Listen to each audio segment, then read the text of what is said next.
In this video, we're going to show how to score a game using GameSheet.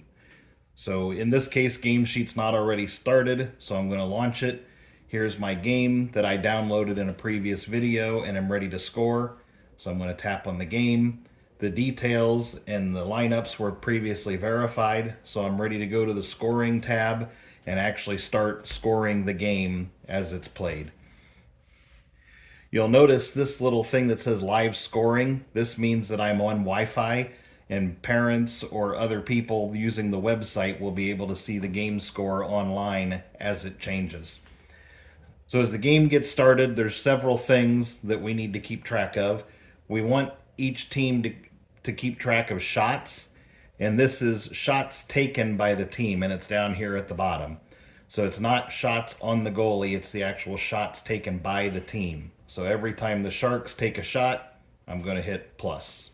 If I make a mistake, I can hit minus to take that shot away. Shot means that the puck would have gone in the goal if the goalie wasn't there, which means if it's wide over the net, blocked by defense, that is not a shot and shouldn't be recorded in GameSheet. When there's a goal, we click add goal for the appropriate team. We put in the time, and we're going to put the time showing on the score clock. We're not calculating elapsed time. We're just going to use the time as shown on the game clock. We choose who the goal scorer was, as told to us by the official, and we enter any assists. So we'll give a first assist.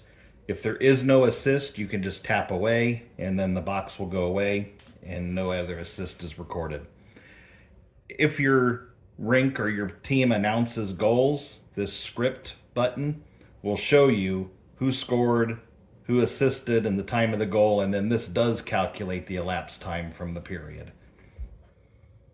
If you entered a goal by mistake, you can swipe to the left and delete, and the goal goes away.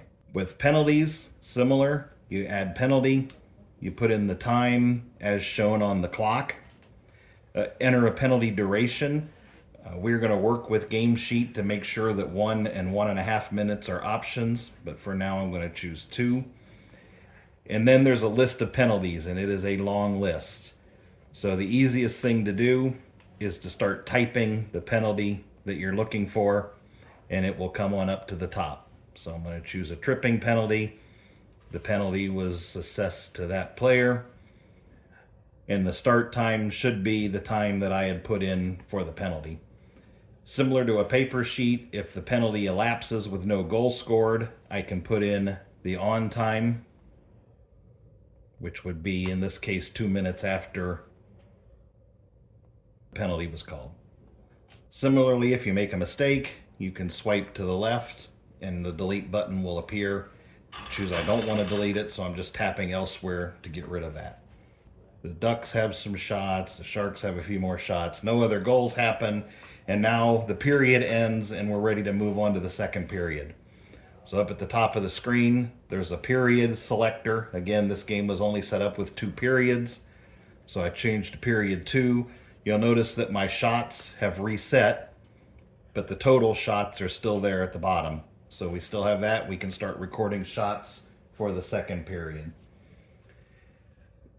For anyone who's done a paper sheet, you know that 2 and 10 penalties, or 1.5 and 10, depending on your age group, you need to enter 2 penalties. So if a player got called for a 2 and a 10, we're going to enter the 2. We're going to call it a check from behind, and it was on number 6.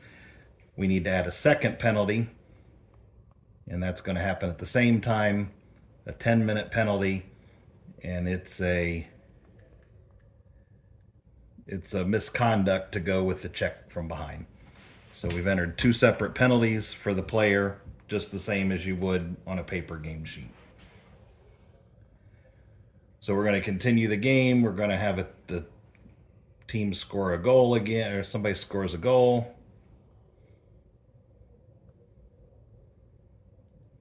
No assist on that goal. Our Sharks are going to score a goal at 3:34. Player, first assist, second assist. The other thing that we may need to do is if the team changes goalies, you'll see that our starting goalie is in here, It just happens that the goalie for both teams has the same jersey number, coincidental for the data I used. But if we change goalies, which that includes pulling the goalie, so we're getting near the end of the game and they decide that they're going to pull their goalie, we're going to change, we're going to put in the times. So at 1:10, they pull the goalie, so now there's an empty net. This way, if a goal gets scored on the empty net, the goalie's not charged with the goal in the overall stats that GameSheet keeps. If a goal would be scored and the goalie would come back in, we can change him again. So at 30 seconds, he comes back in. There is a scorekeeper notes option here, and that just lets you enter pretty much anything you want. If there's a timeout called, you can choose the team and the time. You can tap to do an audio note if you don't want to try to type it all. Various options for notes. And really, that should be all there is to it. It's a fairly simple process. If you've used a paper game sheet, you should be able to use this.